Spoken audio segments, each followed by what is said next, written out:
ये एक अहले सुन्नत की जानिब से एक मोहम्मद अवैस यहाँ पे तशरीफ़ लाए हैं और ये मकतब अहले बैत में शामिल होना चाहते हैं, मौलाना साहब के साथ कलमा पढ़ना चाहते हैं।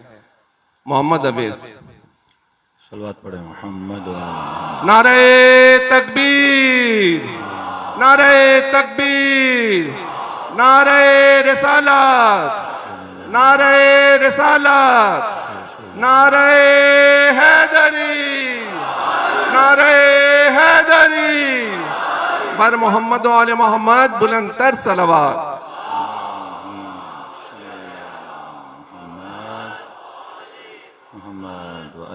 फ़रजहुम। एक मरतबा सूरह फ़ातिहा पढ़ें अपने अपने मरहूमीन के लिए और तमाम तर शुहदाए मिल्लत जाफ़रिया, शुहदाए फ़िलिस्तीन, हर वो मोमिन जो आज हमारे दरमियान नहीं, ये रातें अपने मरहूमीन को भी याद करने की हैं। मासूम फरमाते हैं जहाँ भी फ़र्श अज़ा मजलिस ज़िक्र अहले बैत होता है, खुदा आपके मरहूमीन को इजाज़त देता है कि वो इस फ़र्श अज़ा पे तशरीफ़ लाएँ और वो भी महफ़िल अहले बैत से सवाब उठाएँ। तो सबको याद करते हुए एक सूरतुल फ़ातिहा। बिस्मिल्लाहिर्रहमानिर्रहीम। अल्हम्दुलिल्लाहि रब्बिल आलमीन अर्रहमानिर्रहीम इय्याका नअबुदु व इय्याका नस्तईन इहदिनस सिरातल मुस्तक़ीम सिरातल लज़ीना अनअमता अलैहिम बिस्मिल्लाहिर्रहमानिर्रहीम क़ुल हुवल्लाहु अहद अल्लाहुस समद क़ुल हुवल्लाहु अहद अल्लाहुस समद क़ुल हुवल्लाहु अहद अल्लाहुस समद रब्बना तक़ब्बल मिन्ना इन्नका अंतस समीउल अलीम। सलवात पढ़े मोहम्मद व आले मोहम्मद।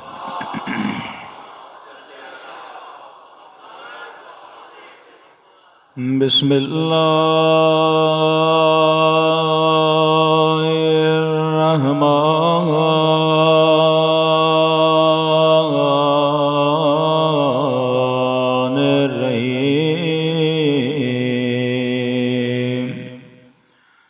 अल्हम्दुलिल्लाहि रब्बिल आलमीन। अल्हम्दुलिल्लाहि कमा हुवा अहलुहु। अस्सलातु वस्सलामु अला सय्यिदिल मुरसलीन व ख़ातमिन नबिय्यीन अबिल क़ासिम मुहम्मद। अल्लाहुम्मा सल्लि अला मुहम्मद व अला आलिहि तय्यबीन ताहिरीन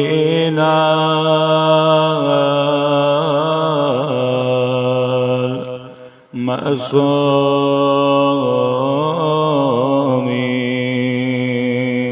दुआ इमाम। अल्लाहुम्मा कुल्ले वलिका हुज्जत इब्ने हसन सलवातुका अलैहि व अला आबाइहि फी हादिहि अस्साअ व फी कुल्लि वलिय्यन व हाफ़िज़ा व क़ाइदन व नासिरा व दलीलन हत्ता तुस्किनहु अर्दक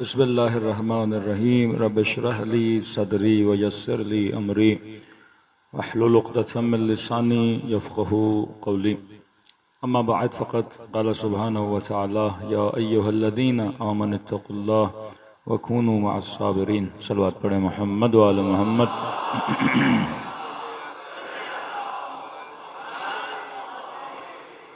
दुआ है परवरदिगार आलम इन अय्याम में हम सब की इबादतों को अपनी बारगाह आली में कबूल फरमाए और जो मकसद ज़िंदगी और इबादत लेकर फ़र्श अज़ा पे आते हैं खुदा उन मकासद में हम सबको कामयाबियाँ नसीब फरमा दे। आज आखिरी मजलिस है लेकिन सिफ़ात असहाब बे इमाम इतनी ज़्यादा हैं कि एक अशरे में उसकी गुंजाइश नहीं होती। तो मजालिस के बाद भी मोमिनीन की अपनी कोशिश भी रहे कि थोड़ा बहुत जिस तरह आज डेली आप 1 घंटा कम से कम हर मोमिन मुहर्रम में मजलिस सुनता है, कुछ तो 2-3 मजालिस भी सुन लेते हैं मुहर्रम के अय्याम में। ये रूटीन हमारी बाकी रहे, या सुनने की या पढ़ने की। तो अगर 10 दिन ख़त्म हो जाएं तो कम से कम आधा घंटा ज़िंदगी का निकालें मकतब अहले बैत को मुतालिया करने का। याद रखिए ये कर्ज है अहले बैत का हमारे सरों पर कि रिवायत मासूम है कि जब आप किसी इमाम को मानते हो, जिस तरह का मौलाना कोई बच्चा शिया होना चाहता है, कोई जवान, तो शिया होने का मतलब क्या है? सिर्फ यह है कि मैं नियतन ये बोल दूं कि मैं रसूल खुदा के बाद खिलाफत अमीरुल मोमिनीन का कायल हूँ। अब जब मैं विलायत अहले बैत में आता हूँ तो वो विलायत मेरे ऊपर कुछ जिम्मेदारियां डालती है। मसलन कोई क्रिश्चियन है, जब उसने ईसा को माना तो ईसा का हुक्म भी मानना पड़ेगा। एक बरादर सिर्फ अहले सुन्नत है तो उनकी इताअत सिर्फ आती है रसूल तक। रसूल के बाद तो इतना चकरा गया मुसलमान कि पता ही नहीं लगा कि कितने खुलफा को मानना है और कितनों को नहीं मानना। बहुत ज़्यादा घुमा फिरा के 4 तक आते हैं या 6 महीने इमाम हसन तक। तो भाई चलो 5 तक आ गए, उसके बाद क्या करोगे? तो बाद वाला फिर अमीर शाम है, उसके बाद यजीद आ जाता है, उसके बाद मरवानी, उसके बाद अब्बासी, उसके बाद उस्मानी। तो बाद वाले सिलसिले मुसलमान फंस जाता है और जब आ जाता है तो आज फिर शहबाज शरीफ। तो उम्मत अगर हाकिम की इताअत करेगी तो हाकिम तो यही हैं जो आज आपके सरों पे बैठे हुए हैं, धांधली ज़दा हाकिम। तो ये कहाँ जाएं?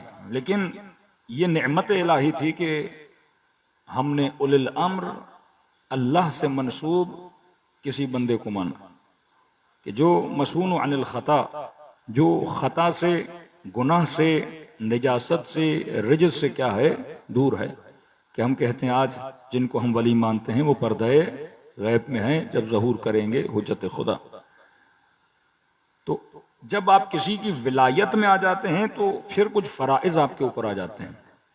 जो अमीरुल मोमिनीन को नहीं मानता तो उसके ऊपर तो फ़राइज़ नहीं है ना। ये बिल्कुल इसी तरह है कि जब तक आपका किसी स्कूल में दाखिला नहीं तो उसका कानून भी आपके ऊपर नहीं। लेकिन अगर आप किसी स्कूल में दाखिला ले लेते हो, अब ये कहो स्कूल वालों को कि भाई ड्रेस मैं अपनी पहनूंगा, किताबें मैं अपनी लाऊंगा, कोई भी स्कूल वाला आपको एक्सेप्ट नहीं करेगा कि भाई 8 बजे आना है, दोपहर के मसलन 1 बजे जाना है। ये स्कूल का कानून है। कानून पे चलोगे तो स्कूल रखेगा, कानून पे नहीं चलोगे तो स्कूल से निकाल दिए जाओगे। तो अहले बैत भी एक इल्म का स्कूल है। विलायत स्कूल का नाम है, विलायत यूनिवर्सिटी ऑफ अहलुल बैत का नाम है। अब इस विलायत के अंदर आना चाहते हो तो मासूम फरमाते हैं, ये हुकूक इमाम में से एक हक बता रहा हूँ कि फरमाए हमारे शिया जो हमें इमाम मानते हैं, एक हक ये है इमाम का कि वो इमाम की कब्र की ज़ियारत पर आए। ये एहसान नहीं है अगर आप करबला जा रहे हो, अगर आप जन्नतुल बकी जा रहे हो मासूम की कब्र की ज़ियारत को, या रसूल खुदा के रोज़े पर, यह हक मासूम है कि जो मासूम दुनिया में नहीं, आप उसकी ज़ियारत करने जाओ ताकि ये शायर अल्लाह हैं, इनका अदब, इनके हुकूक हमारे सर पर है। दूसरा जो मासूम ने कहा उस पर इंसान अमल अंजाम दे। कि मैं मज़ाहन बाज़ औक़ात कहता हूँ कि दुनिया का कोई भी ऐसा स्कूल नहीं जो एग्जाम लेने से पहले पर्चा आउट कर दे। है कोई ऐसा स्कूल? पाकिस्तान में होंगे, लेकिन इंटरनेशनल मैयार पे बात कर रहा हूं। यहां तो मैट्रिक और इंटर भी पर्चे बहुत जल्दी बाहर आ जाते हैं।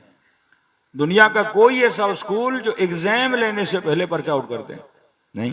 एग्जाम का मतलब क्या है कि आपको नहीं पता सवाल किस तरह के होंगे और क्या होंगे, लेकिन जब हम अपने मुर्दों को दफनाते हैं तो तलकीन पढ़ते हैं, इस्मा वाफहम, सुन और समझ। तुझसे पूछा जाएगा तुम्हारा रब कौन है, तो कहना अल्लाह रब्बी। पूछा जाएगा तुम्हारी किताब कौन सी है, तो कहना कुरान व किताबी। पूछा जाएगा कि नबी कौन है, तो कहना मोहम्मद व नबी।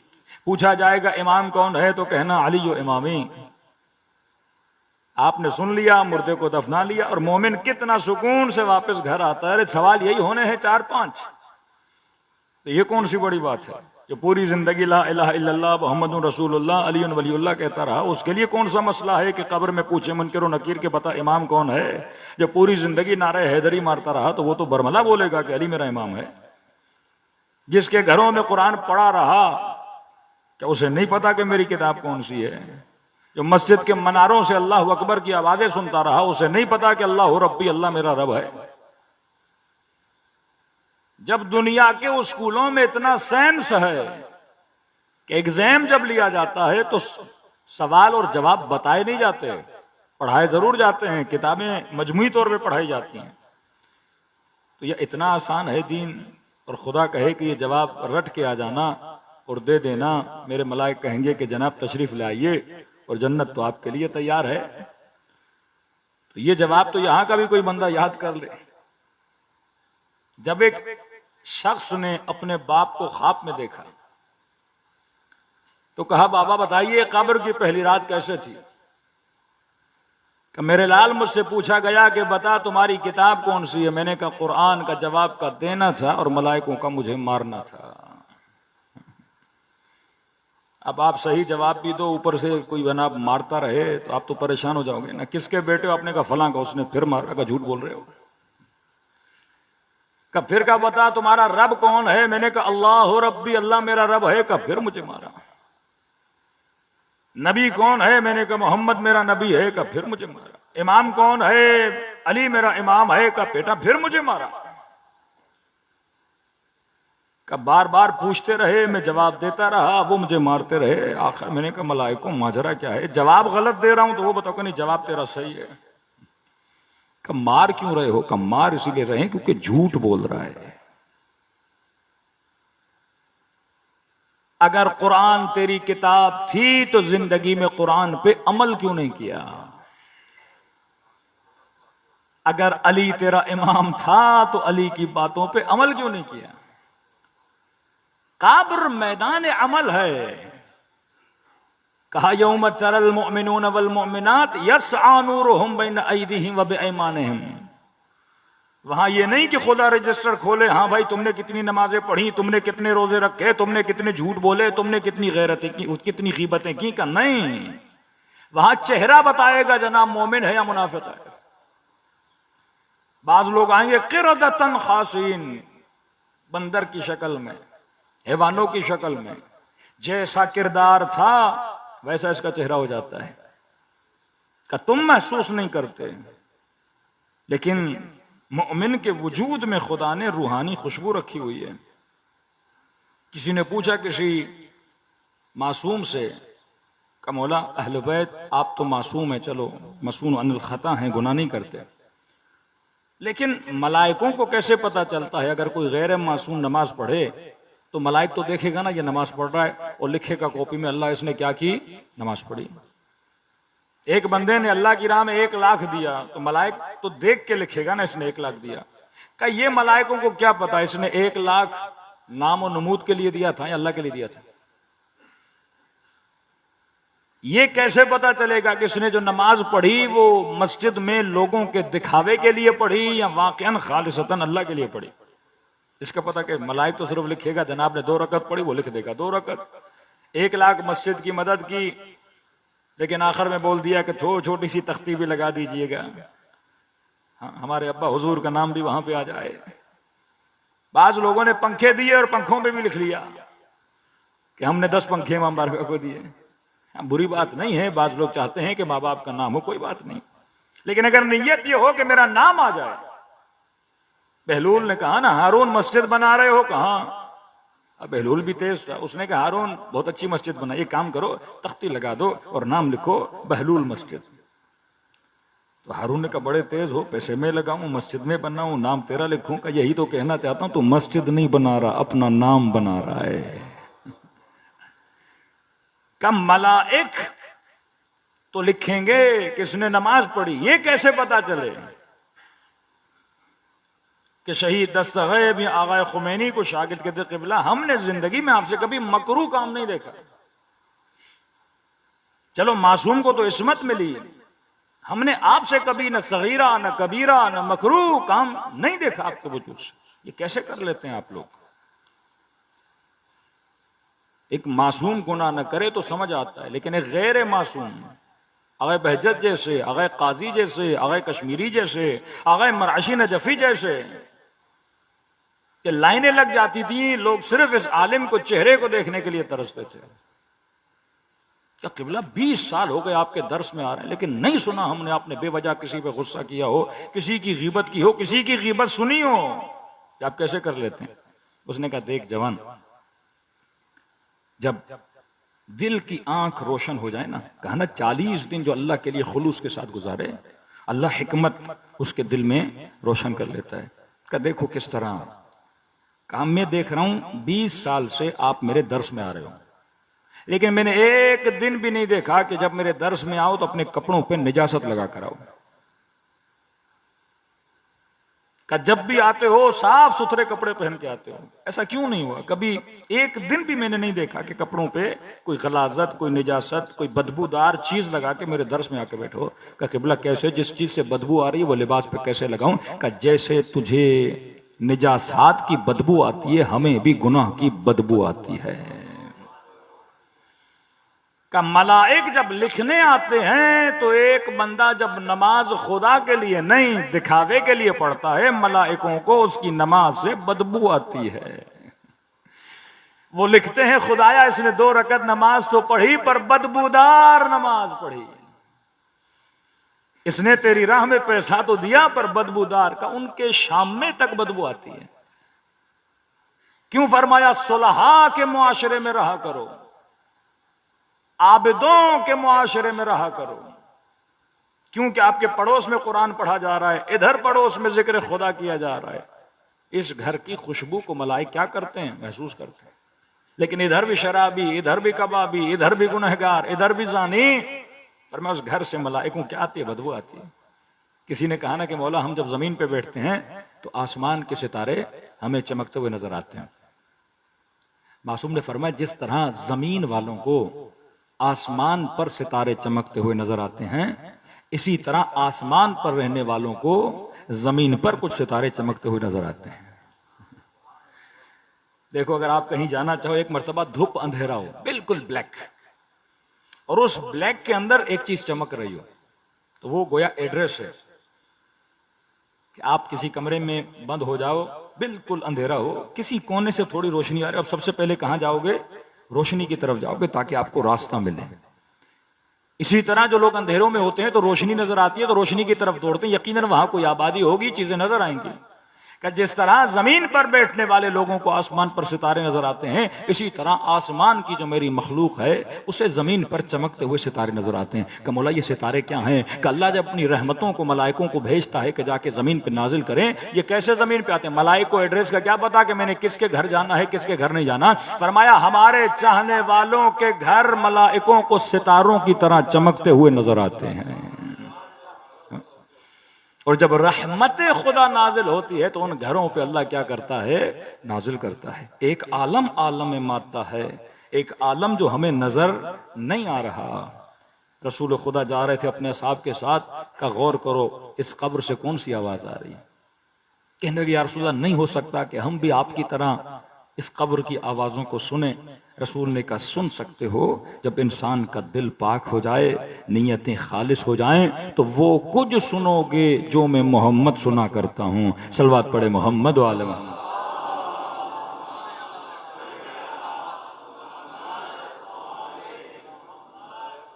करबला में पहले इमाम हुसैन ने अपने असहाब के यकीन को देखा कि कितना यकीन है। जब चिराग बुझाया, कब बेअत उठा ली, मतलब एक बंदा बैठा हुआ है, हो सकता है आखिरत के खौफ की वजह से कि अगर मैं इमाम हुसैन का साथ न दूं जहन्नुमी न बन जाऊं। इमाम ने कहा नहीं, बेअत उठा ली, क़यामत के दिन आपसे कोई शिकायत नहीं, और यहां तक आए शुक्रिया, और मैं तुम्हारी आखिरत की भी जमानत लेता हूं। अब जाहिर जान हर किसी को प्यारी है, ये आप यहां बैठ के सुन रहे हैं आसान है, लेकिन वहां पे ये देखना कि 100 लोग इधर हैं और 30,000 का लश्कर सामने खड़ा है, और इतना जालिम कि कल आपको मार देगा। जाहिर जो बैठे थे इनके बच्चे भी थे, इनकी बीवियां भी थी, इनके घर भी थे, इनके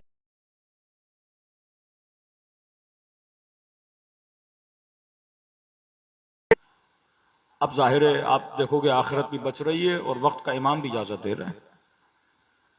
अगर इंसान सेल्फिश हो तो कहेगा मैं चला जाऊंगा, दुनिया भी बच गई, आखिरत भी बच गई। लेकिन जब चिराग जलाया और ये असहाब न गए तो कहा अब तुम मकामे यकीन पर पहुंच चुके हो, अब तुम्हें वो दिखाऊं जो किसी नबी ने अपनी उम्मत को नहीं दिखाया। ये हुसैन पहले इमाम हैं, पूरी तारीख आदम से लेके खातम तक किसी इमाम ने, किसी नबी ने, किसी रसूल ने अपने सहाबी को जन्नत नहीं दिखाई। इमाम ने कहा मेरी 2 उंगलियों के दरमियान देखो। कहते हैं जितने खेमे में बैठे थे इमाम ने सबको दिखाया कि जन्नत में तुम्हारा मकाम कितना बुलंद है। हाँ, इन सबको मकाम यकीन पे लाके बिठा दिया, क्योंकि इनके अंदर वो सिफात थी, ये इस काबिल थे कि इनको जन्नत दिखाई जाए। आज भी कई मोमिनीन अपनी किस्से सुनाते हैं, आलम ख्वाब में खुदा ने उनको अपनी बरज़ख दिखाई है। हाँ, किसी ने कहा मौलाना मैं अपनी मौत को देखना चाहता हूं, बरज़ख को। तो ये अमल आप करें, आपको अपनी बरज़ख भी आयतुल्लाह उल उज़्मा तबाई, इन्होंने अपनी बरज़ख खुद देख ली थी और बेटे को ये भी बताया मैं कब दुनिया से जाऊंगा, मेरे जनाजे में कौन कौन आएगा, सब कुछ बताया था। कहते हैं जो 15 शाबान से लेकर 15 रमजान तक डेली 1000 मरतबा सूरह इन्ना अंज़लनाहु फी लैलतिल क़द्र पढ़े, 1000 मरतबा, तो खुदा इसे ख्वाब के आलम में इसकी बरज़ख इसे दिखा देता है। ये ख्वाब जो आपको आते हैं ना, ये रूह की एक्टिविटी है। बेहतरीन ख्वाब वो जो नमाज सुबह के बाद आते हैं, ये सच्चे ख्वाब होते हैं, ख्वाब ये सादिक होते हैं। कुछ ख्वाब वो होते हैं जो ख्याल पर्दाजियाँ, ख्वाहिशें, तमन्नाएं, दिन रात जिस चीज़ के बारे में सोचते रहते हो, नफ्स को वो चीज़ नहीं मिलती, वो ख्वाब में जाके हासिल करके अपने आप को क्या करता है, मुतमईन करता है। क्योंकि यहाँ हासिल नहीं कर सकता। सुबह से शाम तक एक गाड़ी का ख्वाब देखते रहे, फिर ख्वाब में उस गाड़ी पे चढ़ के सवारियाँ करते रहोगे। अब ख्वाब में तो खुश हो गए, फिर जैसे आंख खुलेगी देखोगे जहाँ था बंद जनाब तो वहीं का वहीं बैठा हुआ है। वो ख्वाब वो हैं जो इंसान के वजूद में हसरत को पैदा करते हैं। लेकिन ख्वाब आए सादिक वो ख्वाब हैं, अगर इंसान अपना राबिता नूर के साथ मजबूत करे तो अपनी बरज़ख को इंसान देख सकता है। सलवात पढ़े मोहम्मद वाले मोहम्मद।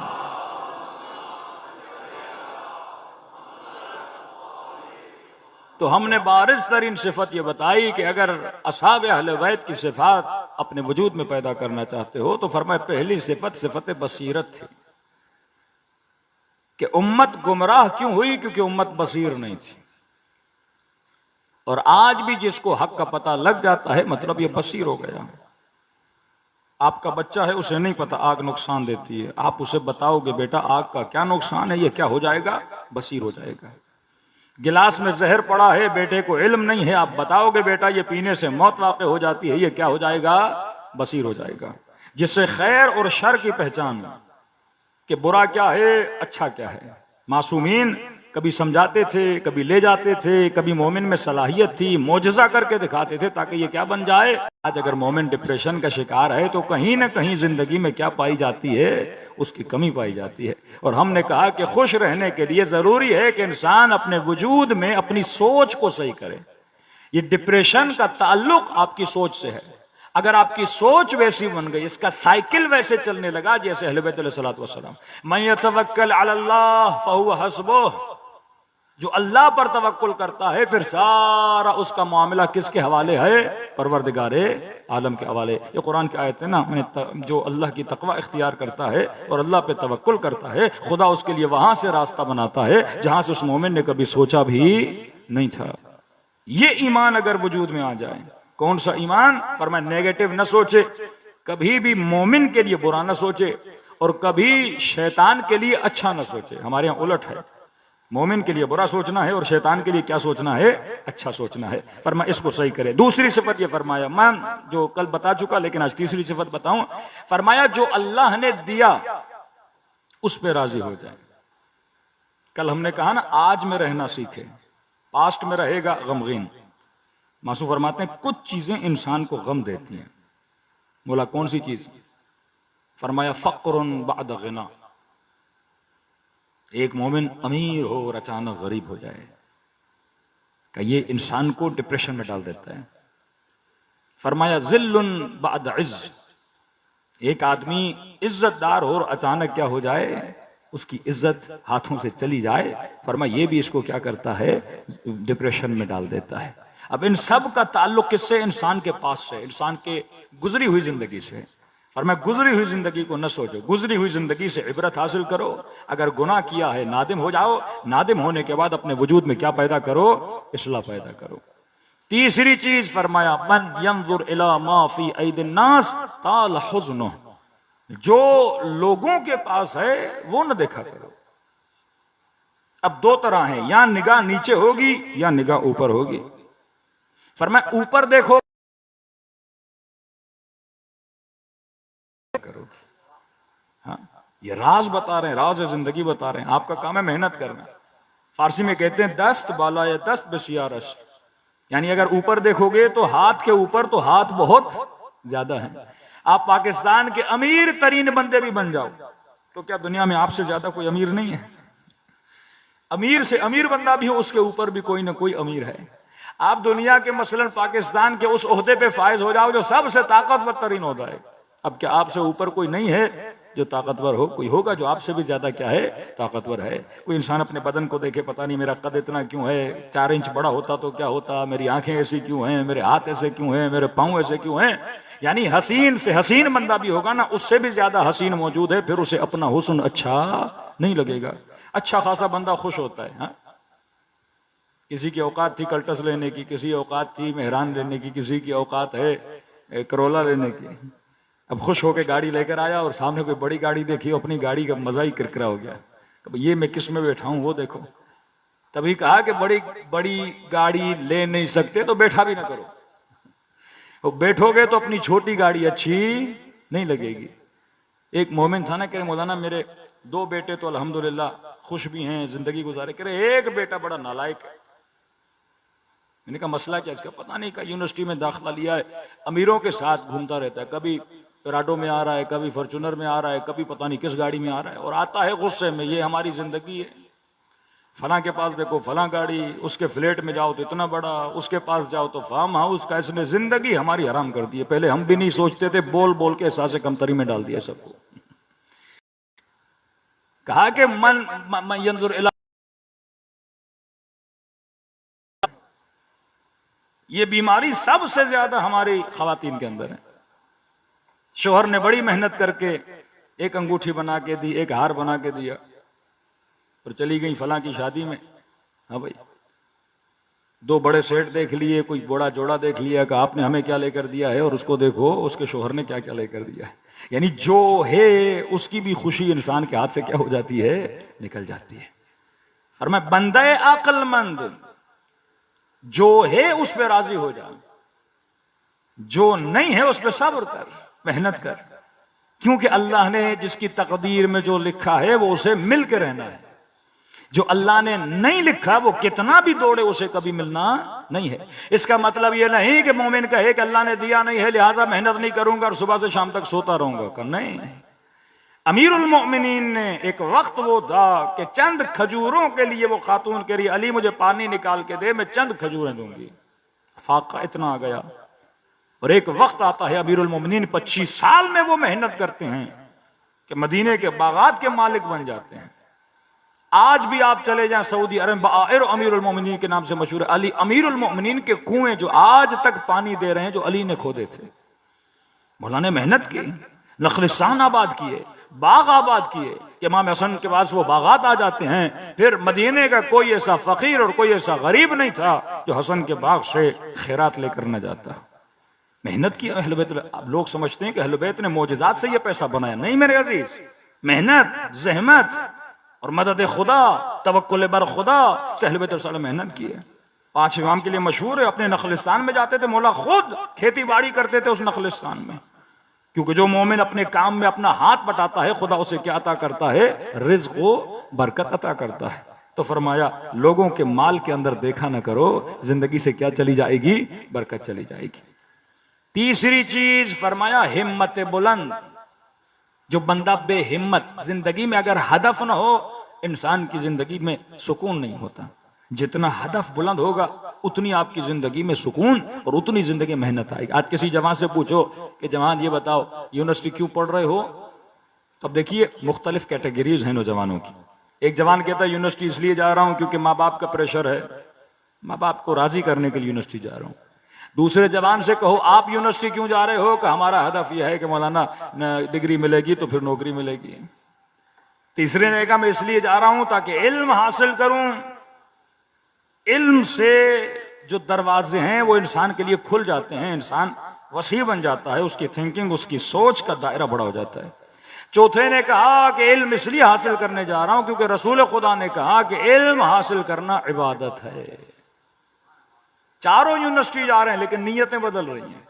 जितनी हिम्मत बुलंद होगी, जितना हदफ बुलंद होगा, उतना आपकी जिंदगी में सुकून होगा, उतनी जिंदगी बालातर होगी। लेकिन जो सुबह से शाम तक घर में सोया रहे, जो सुबह से शाम तक जिसको पता ही ना हो मेरी जिंदगी कैसे गुजारनी है, फरमाया इस जवान की जिंदगी में 18 साल का जवान डिप्रेशन में आएगा, 25 साल का जवान डिप्रेशन में आ जाएगा, क्योंकि ये खुद को एक्टिव नहीं रख रहा। अल्लाह ने कुछ उसूल बनाए हैं, ये मुफ्त में न किसी को खुशी मिलती है न गम मिलता है। गमों के पीछे हम खुद जाते हैं, खुशियां हम खुद अपनी खत्म कर देते हैं। अगर सीरे अहले बैत पे अमल करें तो हमें भी वही खुशी मिलेगी जो असहाब इमाम हुसैन के पास थी। सलवात पढ़े मोहम्मद वाले मोहम्मद।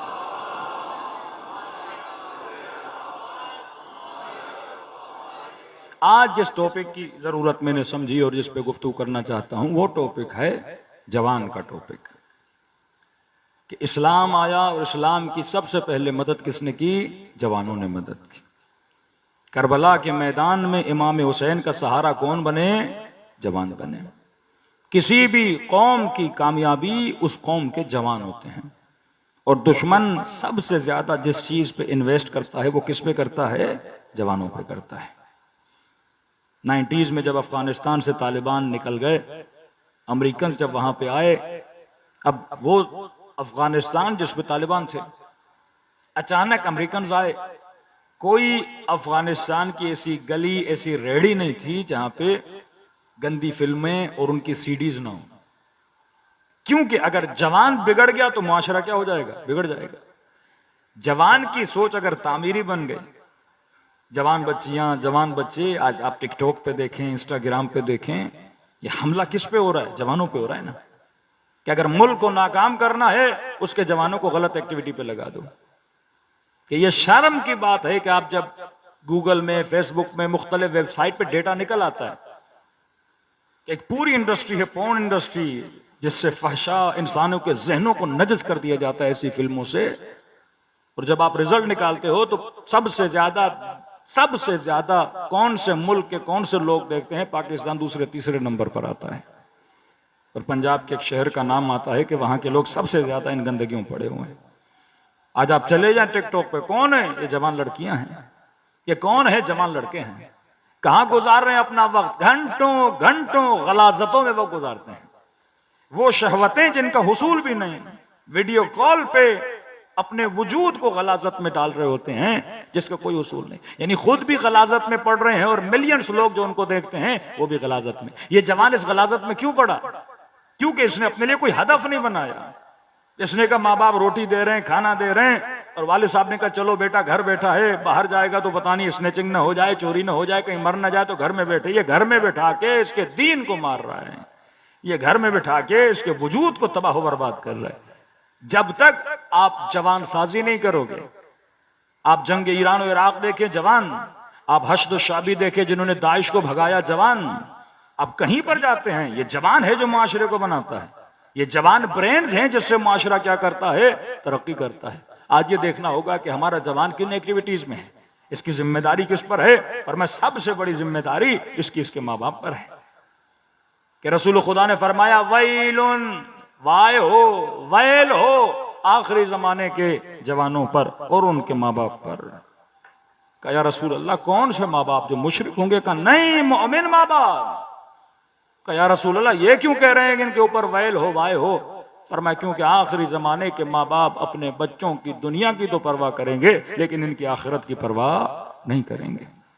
ये तो होगा कि मेरे लाल इतने महीने यूनिवर्सिटी में गए, मैंने तुम्हारी इतनी फीसें भरी हैं, 80-80 हजार, 90-90 हजार में तुम्हारे सेमेस्टर का भर रहा हूं, और तुम ये रिजल्ट कार्ड लेकर आए हो कि सी ग्रेड में हो, ये रिजल्ट कार्ड लेकर आए हो कि तुमने पढ़ाई नहीं की है। इसकी तो परवाह है क्योंकि इसने माल दिया है, उसके नतीजे में अच्छी डिग्री चाह रहा है, लेकिन इस बात को यह नहीं परवाह कि मेरा बेटा सुबह की नमाज पे उठा कि नहीं उठा। इसको ये तो परवाह है कि खुशी, मौलाना मेरी बेटी ने ए ग्रेड दिया है, मौलाना मेरी बेटी डॉक्टरी में पास हो गई, मौलाना मेरी बेटी का यूनिवर्सिटी में दाखिला हो गया। इब्तदा माल, इंतहा माल, सिर्फ पैसे का सोच रहा है। लेकिन ये नहीं कि बेटी को हिजाब भी सिखाया कि नहीं, ये भी फिक्र है कि बेटी किन ताल्लुकात में पढ़ रही है, ये भी फिक्र है कि बेटी किससे बातें करती है। एक नया निजाम बना दिया ना प्राइवेसी, कि हर जवान की इतनी प्राइवेसी कि मोबाइल पे थंब लगा दिया, पैटर्न लगा दिया, पिन कोड लगा दिया कि बाबा अब आप भी मेरा मोबाइल चेक नहीं कर सकते।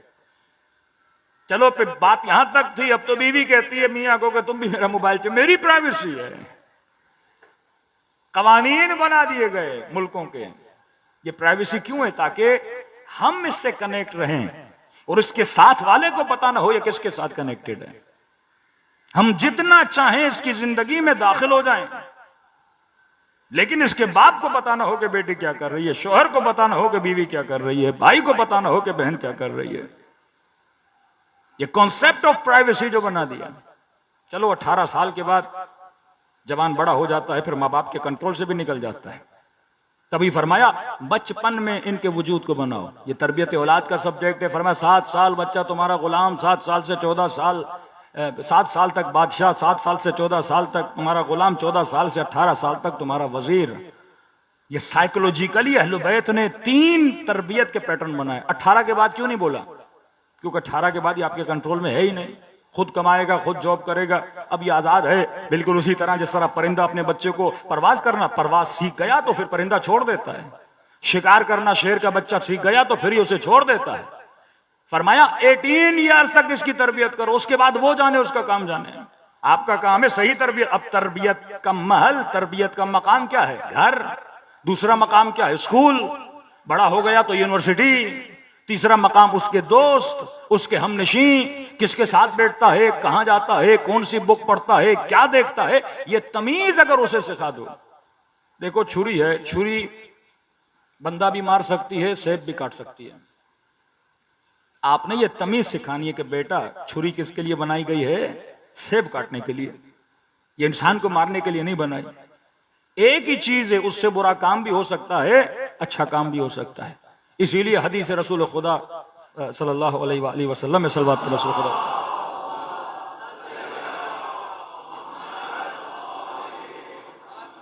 रसूल फरमाते हैं मन गलब अक्लहु हवा, जिसका अक्ल उसकी हवा वो हवसे नफ्स पर गालिब आ जाए, फरमा कद अफलह, वो इंसान क्या है?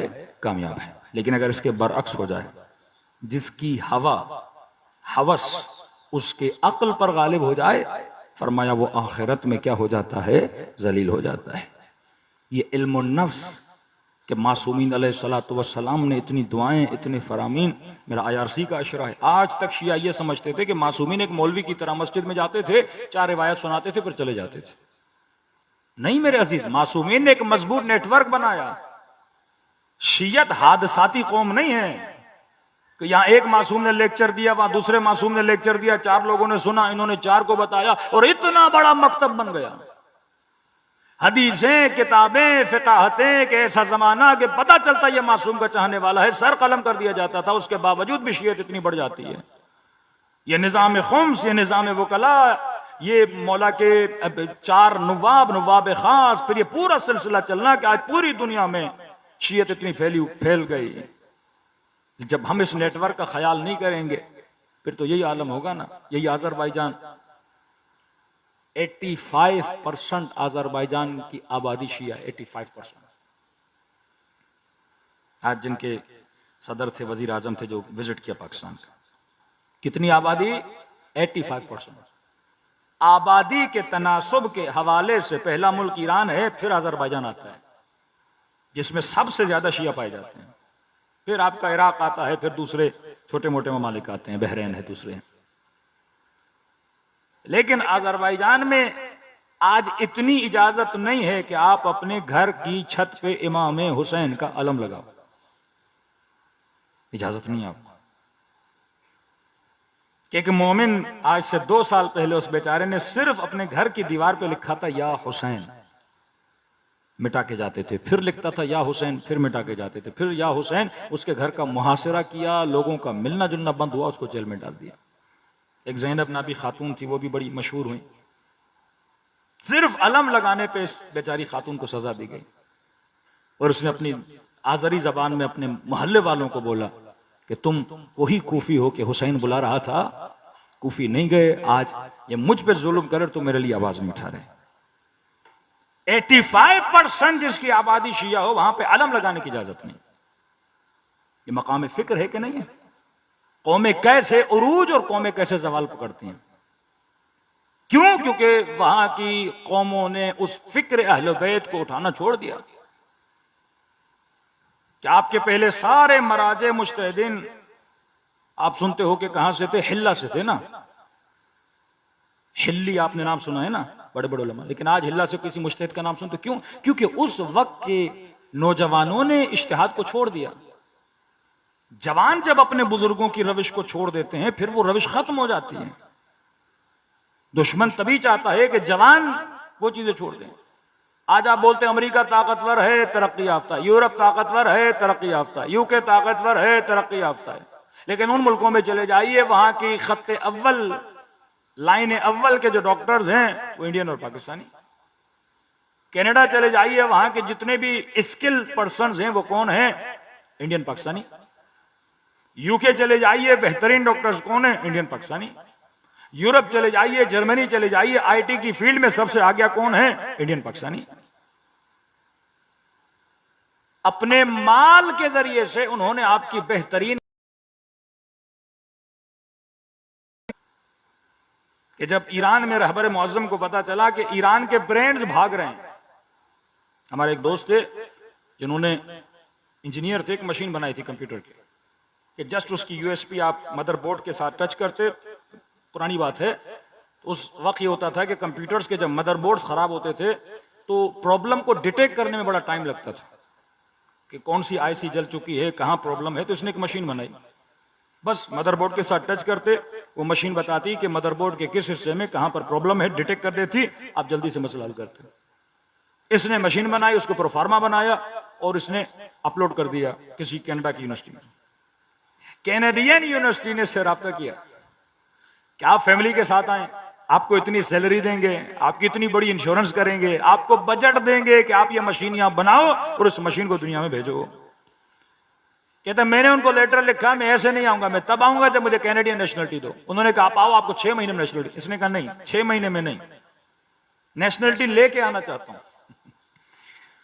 नेगोशिएशंस हुए, उन्होंने कहा ठीक है आप आओ तुर्की, इस्तांबुल, हम एम्बेसी से आपको नेशनलिटी दिलाते हैं, फिर आप नेशनलिटी के साथ कहां पर आओ? कनाडा के पास। ऐसे जवान ईरान से निकल रहे थे ना, वो किसी भी तरीके से, ये नहीं कि उनके पास ऐसे लोग नहीं, वो ईरानियन ब्रांड्स को, कहीं ये नौजवान वहां रह गया तो 4 चीजें बना लेगा। एक मुल्क जिस पे सैंक्शन लगाए हैं वो छोटी सी मशीन बना लेगा, नहीं ये सारे इनके पढ़े लिखे लोग यहां से निकाल दो। लेकिन वो नहीं गया, क्योंकि रहबर मुअज्जम ने फिर इन ब्रांड्स के लिए बजट बनाया कि मंथली इनको फीसिस भी दी जाए, इनको बजट भी दिया जाए, ये मशीनें भी बनाए, गवर्नमेंट इनकी क्या करे, मदद करे।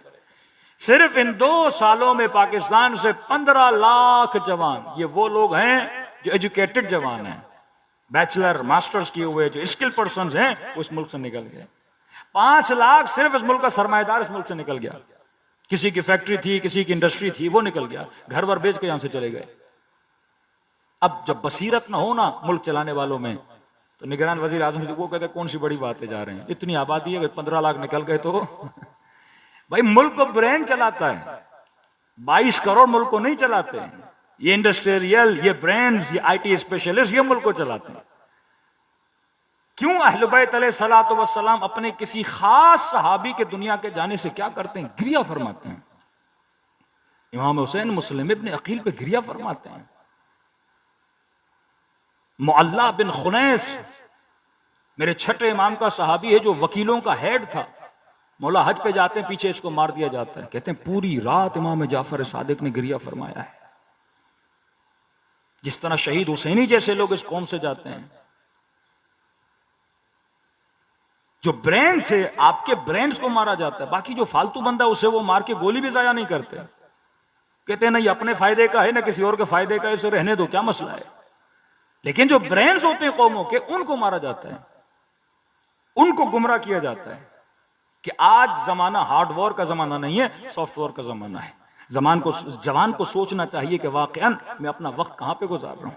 अगर मैंने खादिम इमाम जमाना बनना है, अगर मैंने मुआशरे में कुछ करना है, तो मैंने हदफ को क्या करना है, बुलंद करना है, और शरीयत मोहम्मद और आले मोहम्मद पर और अपने मुआशरे की क्या करनी है, तरबियत करनी है।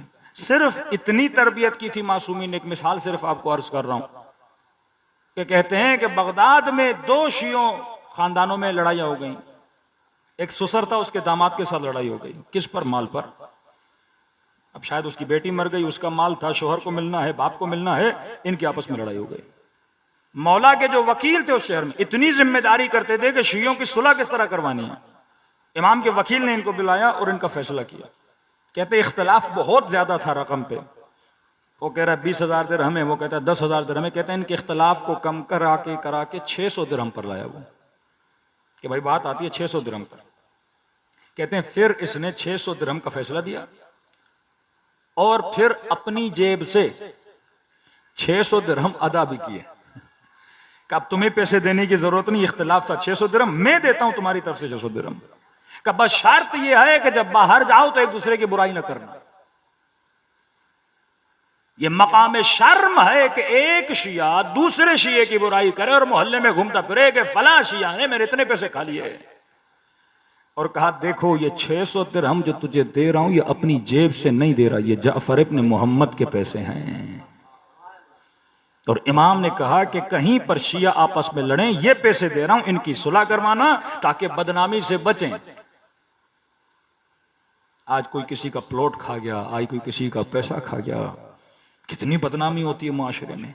इस कदर भी अहले बैत अलैहिस्सलातु वस्सलाम को फिक्र थी कि 2 मोमिन आपस में न लड़ें। सलवात पढ़े मोहम्मद वाले मोहम्मद।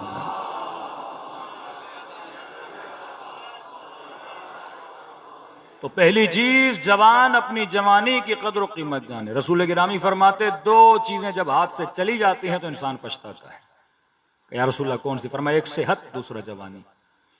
बीमार से पूछो सेहत की कदर क्या है, बूढ़े से पूछो जवानी की कदर क्या है। जब हाथों से चली जाएगी तो कहोगे या लैत शबाब मता यऊद, ऐ जवानी कब वापस आओगी, ये वापस आने वाली नहीं है। ताकत है बदन में, मेमोरी काम कर रही है, हौसला है, हिम्मत है, जाया ना करो।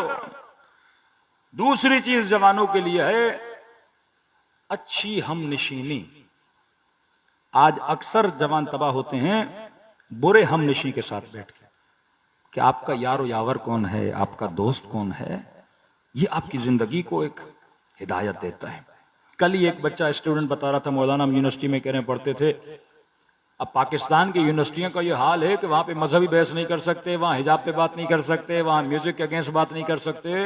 बोला जाएगा ये कौन है, कंजर्वेटिव है, पुराने ख्यालात वाला है। अब ये नए ख्यालात वाले जो नंगापन इस मुल्क में फैला रहे हैं, ये नए ख्यालात वाला है। कह रहे हैं अच्छे खासे नमाजी बच्चे जब यूनिवर्सिटी में आए तो नमाजी, लेकिन जब 4 साल के बाद यूनिवर्सिटी खत्म हुई पता नहीं ये कहां चले गए। बुरी हमनशीनी, फंस जाता है इंसान। आगे कराती की मिसाल मैंने इमाम बारगाह IRC में दी थी। वो ईरानी निज़ाम को टोकते हुए कहते हैं कि ईरानियों ने एजुकेशन पे सही काम नहीं किया इनकलाब इस्लामी के बाद। ठीक है, दो चीज़ें, इनकलाब इस्लामी, हुकूमत इस्लामी।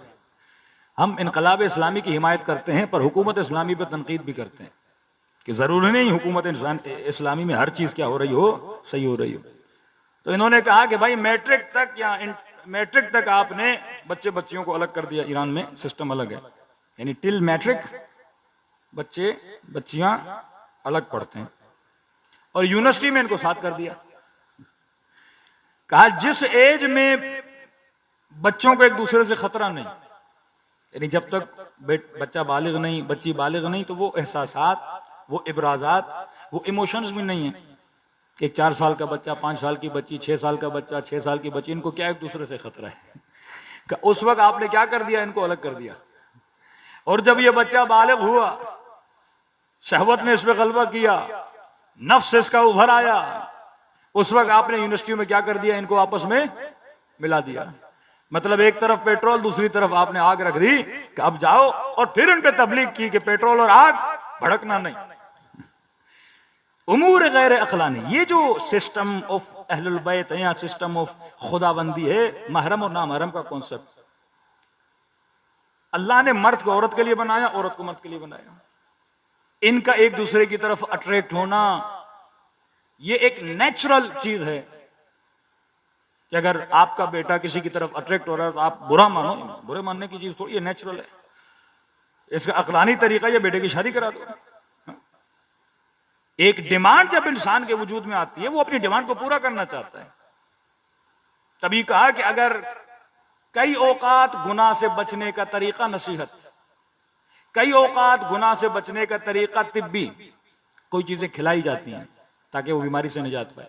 कई मर्तबा गुनाह से बचने का तरीका एक प्रैक्टिकल वे होता है। प्रैक्टिकल क्या है? शादी है।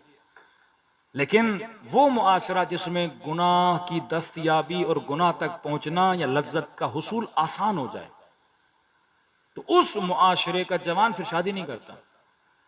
कि आप वेस्टर्न वर्ल्ड में चले जाएं, वहां जवान शादी नहीं करते, लिविंग में रहते हैं। मतलब वहां तो निकाह भी नहीं है ना, लिविंग है। हदफ और मरकज सिर्फ क्या बन गया? शहवत परस्ती। ये शऊर अपनी बेटियों को देना कि बेटी इंसान टिश्यू पेपर नहीं है कि कोई भी उसे यूज करे। मर्द पहली निगाह अगर किसी खातून पे डालता है, वो निगाह सिर्फ निगाह शहवानी होती है, इज्जत की निगाह नहीं होती, एहतराम की निगाह नहीं होती। इस्लाम कहता है इतना सस्ता खुद को न बेचो। अगर कोई मर्द तुम्हें हासिल भी करना चाहता है, अपनी कीमत रखो, अपनी शराइत रखो कि वो इज्जत के साथ लेने आए, तुम्हारा रिश्ता लेने आए, इज्जत के साथ तुम्हें घर में लेकर जाए, तुम्हें अपने पास रखे, वो हक महर तुम्हारा अदा करे, वो तुम्हारा नफाका अदा करे, वो तुम्हारी जिम्मेदारियां उठाए। एक पूरा इस्लाम ने सोशल सोसाइटी को बनाने के लिए। लेकिन अब जवानों के लिए गुनाह क्या कर दिया?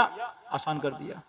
वो चीज जो इसके लिए हासिल करना बहुत मुश्किल थी, जिसके लिए इसको जतन करने पड़ते थे, अब उस चीज में इन्होंने औरत को फेमिनिज्म के नाम से, आजादी के नाम से मर्द की दस्तरस में इतना आसान कर दिया।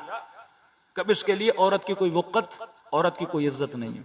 आप चले जाइए Saturday Sunday night western world में, उनके क्लबों में औरतें जमीनों पे गिरी रहती हैं, जिसका जो मन करता है। कोई औरत की इज्जत नहीं, कोई औरत का वक़ार नहीं है। बड़ा सस्ता कर दिया एक खातून ने मर्द के लिए खुद को। लेकिन इस्लाम ने कहा नहीं, खातून तुम इतनी सस्ती नहीं हो, ये इज्जत देगा, ये एहतराम देगा, ये तुम्हारा खर्चा देगा, ये तुम्हारी जिम्मेदारी उठाएगा, उसके बाद तुम्हारी दस्तरसी इसके लिए क्या हो जाएगी? आसान हो जाएगी। लेकिन एक माशरा जिसमें ये चीजें आम हो जाएं, उस माशरे का जवान तबाह बर्बाद हो जाता है, फिर नस्ल का इज़्दाद कम हो जाता है, फिर अच्छे बच्चों का पैदा होना कम हो जाता है। इस्लाम कहता है हाँ, अपनी शहवत को भी पूरा करो, लेकिन नीयत को बुलंद रखो। शादी कर रहे हो, सिर्फ नीयत शहवत का इजाला ना हो। नीयत ये करो कि खुदाया गुनाह से भी बचूंगा इस शादी को करके। नीयत ये हो परवरदिगारा ऐसी नेक खातून से करूंगा जिससे मेरे बच्चे भी ऐसे पैदा हों जिन्हें खादिम अमीरुल मोमिनीन भी बना सकूं, और ऐसी तरबियत करूं कि वो मुआशरे में निज़ाम हुज्जत खुदा को भी नाफिज करने की सलाहियत पैदा कर सकें। सलवात पढ़े मोहम्मद वाले मोहम्मद।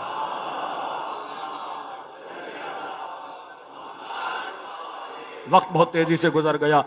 तीसरी चीज नौजवानों के लिए वो ये है कि आपकी तफरीहात, हमनशीनी, अच्छे लोगों के साथ हमनशीनी, बड़ा हदफ का अपने लिए बनाना, अपने वजूद को शहवानी बीमारियों से, क्योंकि ये वो आपकी जवानी का वक्त है कि ज्यादा से ज्यादा आपके ऊपर हमला होता है, क्योंकि ताकत अपने उरूज पर है, शहवत अपने उरूज पर है, गुस्सा अपने उरूज पर है, हर चीज आपकी उरूज पर है। तो लिहाजा मैंने गुस्से को कैसे मॉनिटर करना है, मैनेजमेंट करनी है, मैंने शहवत को कैसे मैनेज करना है, मैंने अपनी भूख को कैसे मैनेज करना है, ये आपको आना चाहिए। और ये पूरा इल्म है मकतब अहले बैत में कि इंसान अपने नफ्स को कैसे मैनेज करे। इल्म नफ्स से बोलते हैं। किताब है अखलाकी मेराज जो सादा है, जामे उस सादा है, आगे नराकी की किताबें हैं जिसमें पूरे तरीके से सिखाया गया है कि इंसान के अंदर कौन कौन से नफसानी ख्वाहिशात हैं और उसको कैसे कंट्रोल किया जाता है। तीसरी चीज जिसको बयान में बड़ा जरूरी समझता हूं आज के जमाने में, वो है तफरीह सालिम। सालिम तफरीहें। आज जवान खुद को खुश करने के लिए क्या करता है? हाँ? चार दोस्तों के साथ गलत एक्टिविटी में जाता है अपनी खुशी हासिल करने, वीडियो गेम्स खेलता है 4-4 घंटे। ये तफरी सालिम तफरी नहीं है कि आप सारा स्ट्रेस अपने माइंड को दे रहे हो और आपकी बॉडी वहीं की वहीं बैठी हुई है। अहले बैत ने सालिम तफरी कौन सी बताएं? स्विमिंग, जिसमें बदन की एक्टिविटी है, डिप्रेशन भी इंसान का रिलीज होता है। तीरंदाजी, घोड़े सवारी, यानी जितनी अहले बैत ने तफरीहात बताई हैं वो सब का ताल्लुक किससे है? इंसान की बॉडी से। लेकिन आज आपका बच्चा प्ले स्टेशन पे बैठ जाए, कई घंटे खेलता रहे, अब उसमें क्या होता है ना, आप लड़ते हो तो आप में स्ट्रेस आता है ना, किसी को मार रहा है, कहीं पे दौड़ रहा है, कहीं पे गाड़ी भगा रहा है, तो वो सारा जोर दिमाग पे ला रहा है लेकिन बदन पे कोई जोर नहीं आ रहा।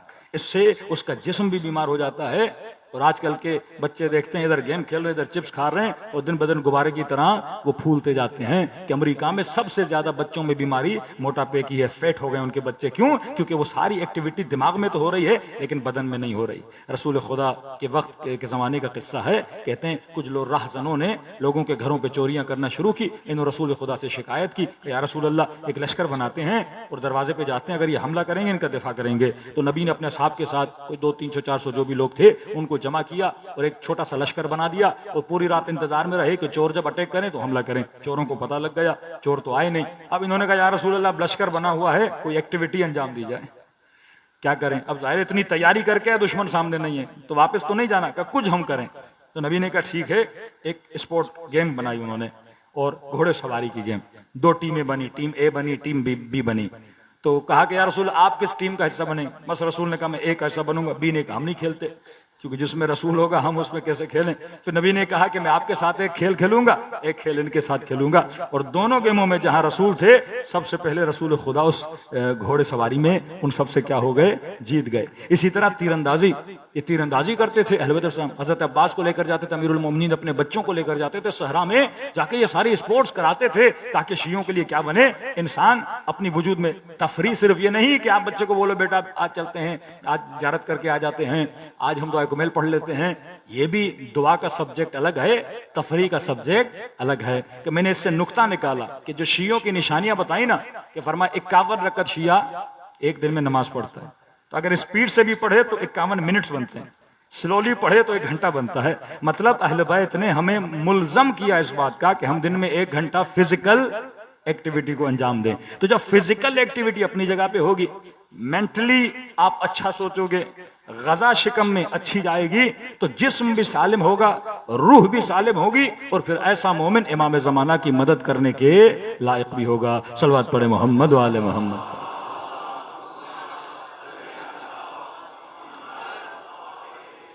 जवानों की तरबियत ये माँ बाप का फरीजा है, माओं का फरीजा है अपने बच्चों की। जवान बहुत बड़ा खजाना है जो आपके पास है।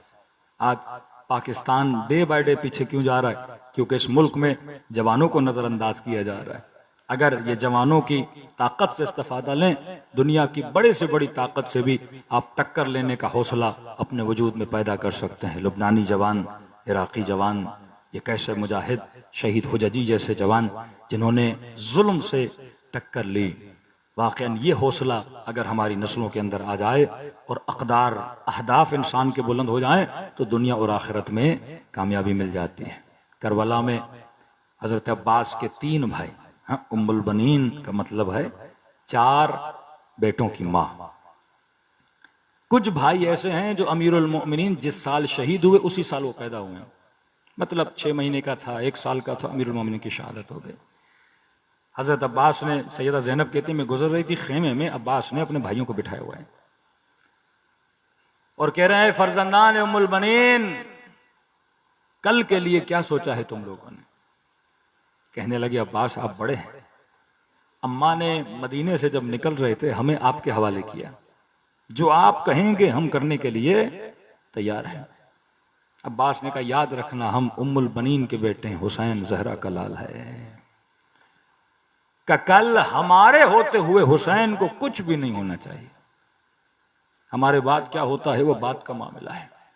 और वाक़अन इन भाइयों ने इमाम हुसैन का दिफा से किया, जवान और नौजवान, जनाब कासिम नौजवान है 13-14 साल का, ये तरबियत है जनाब कासिम की माँ की, ये तरबियत है उम्मुल बनीन की, कि वक्त हाकिम जब बीबी उम्मुल बनीन के बैन सुनता था उसका दिल भी दुख उठता था।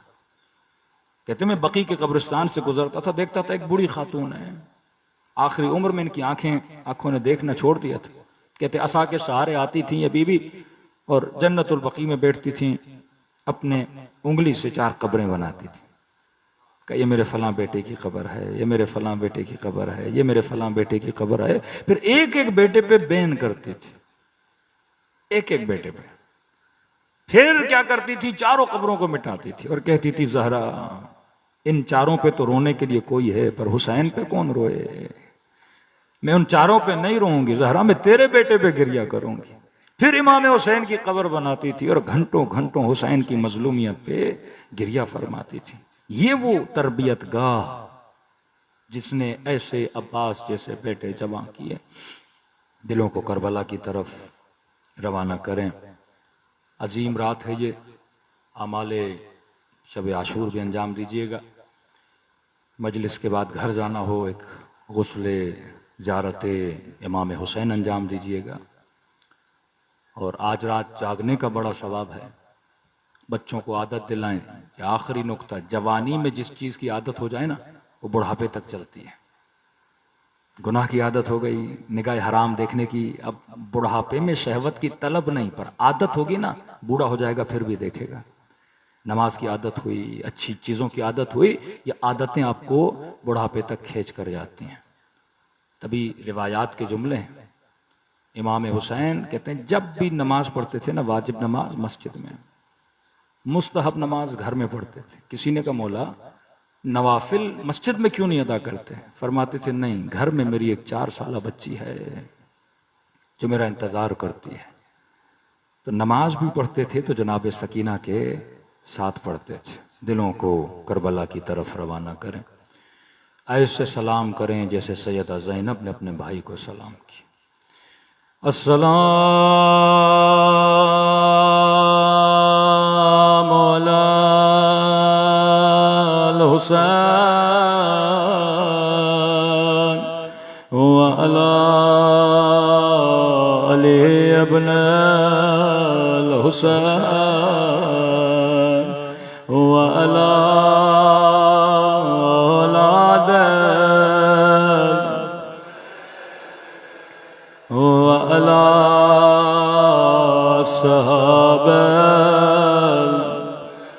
बुलंद आवाज़ से अस्सलाम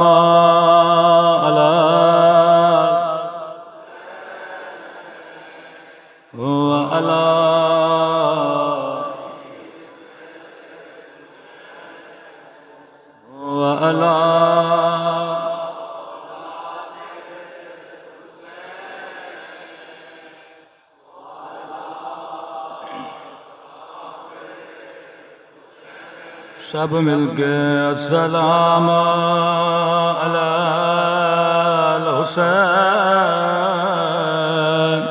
व अला अली इब्नुल व अला औलादिल हुसैन व अला सहाबा। मेरा सलाम हो ज़ैनब की लुटी हुई चादर पे,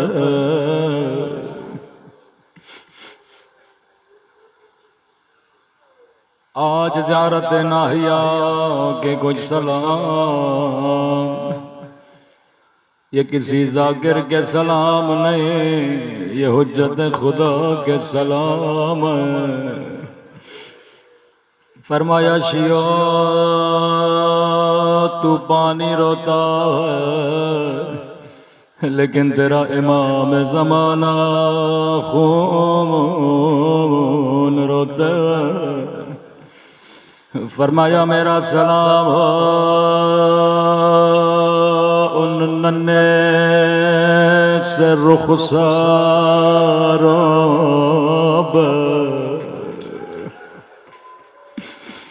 जिनका रंग बदल रहा,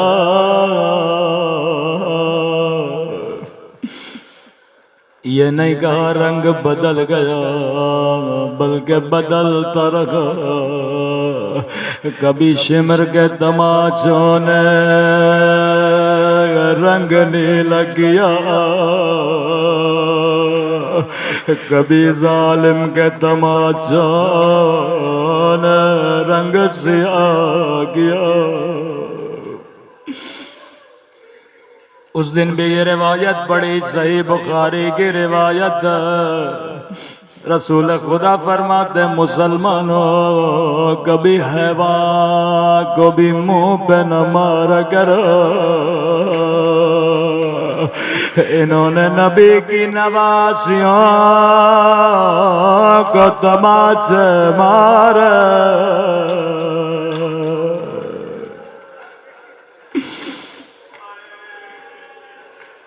ऐसे होठों पे जुल्म किया जिस पे रसूल बोसा दिया करते थे। फरमाया मेरा सलाम उन जख्मे फटे हुए होठों पे, ओ जिन पे जालिम छड़ी मार रहा था।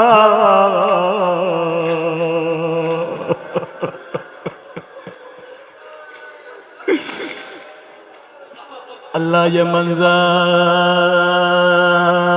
किसी बच्चे को न दिखा।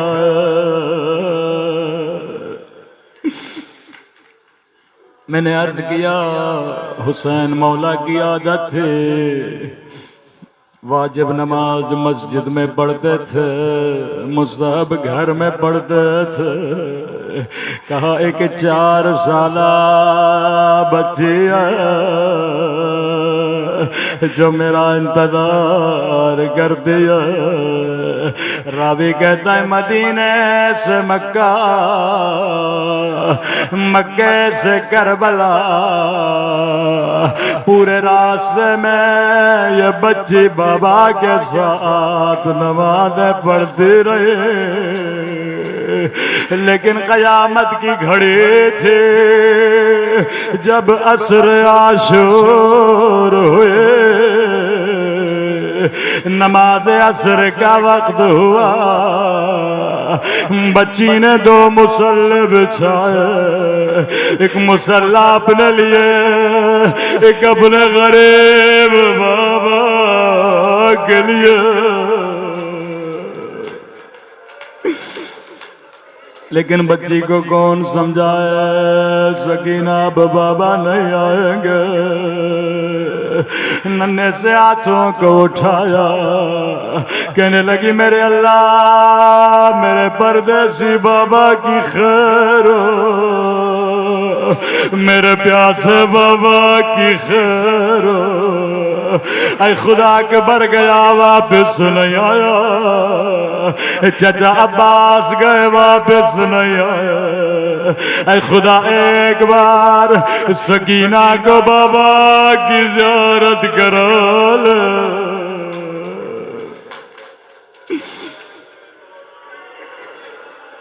इमाम ज़माना अगर मजलिस में मौजूद है मुझे माफ करिएगा, आज न पढ़ूं तो कब पढ़ूं। रावी कहता है बच्ची को किसी के चलने की आवाज आई, दौड़े दौड़े खेमे से बाहर गए, शायद मेरा बाबा आया। लेकिन सुनेंगे सकीना ने क्या देखा, बच्ची ने देखा शिमर हाथ में तादियाला, अल्लाह किसी बच्ची को बाबा का कातिल न दिखाए।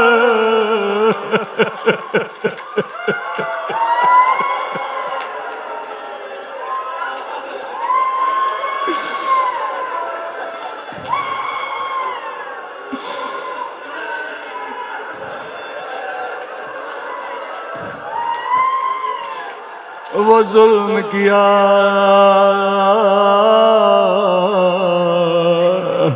जिसकी मिसाल तारीख में नहीं मिलते। मेरे चौथे इमाम फरमाते जाकिर हमारे शियों को बताना कैसी कैसी मुसीबत आए। 4 साल बच्ची है, बच्ची को क्या पता कातिल कौन होता है। नहीं कहता है सकीना किसका इंतजार कर रही हो, कहती है बड़ी देर गुजर गई मेरा बाबा नहीं आया, मुझे नहीं पता पढ़ूं या नहीं। इमाम ज़माना माफ करिएगा, सैयदो माफ करिएगा। रावी कहता लही के हाथों में हुसैन का सर था,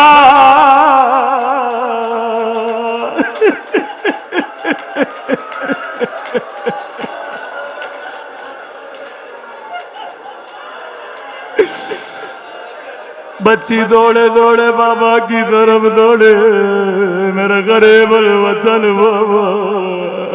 ओ बाबा तेरे गर्दन की रगे किसने काटे,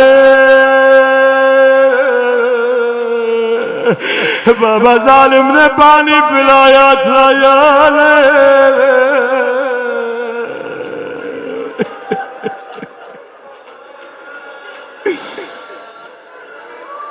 अब ये मेरा तस्वुर है रिवायत के जुमले में। शायद बच्ची ने प्यार में बाबा से ये कहा बाबा मेरे गरीब बाबा, अकबर का लाशा तूने उठाया, अब्बास के बाजू तूने उठाए,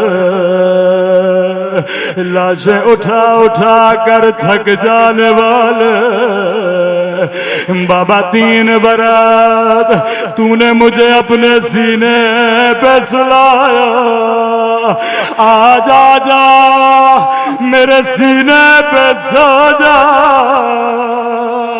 आयतुल्लाह मज़ाहिरी फरमाते हैं बच्ची बाबा से प्यार कर रही थी या शिमरा के बड़ा, बच्ची से बाबा का सर छीना, इतने जोर से दबाजे मारे।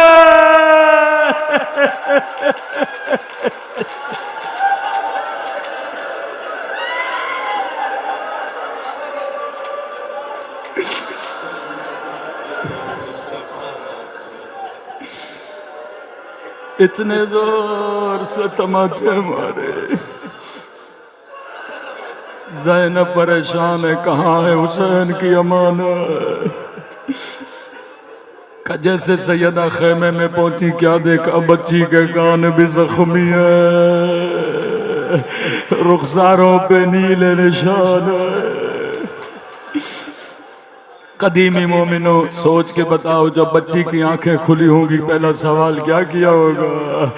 बच्ची ने ये नहीं कहा पुप्पी अम्मा मेरा बाबा मारा गया, बच्ची ने ये नहीं कहा पुप्पी अम्मा मेरे कानों से दूर छीने गए। रावी कहता है जैसे निगाह ज़ैनब पे पड़ी पहला सवाल क्या पुप्पी अम्मा आपकी चादर कहाँ है। ज़ैनब ने कहा सकीना जो शिमर तेरे दुर ले गया मेरी चादर भी ले गया। मातब हुसैन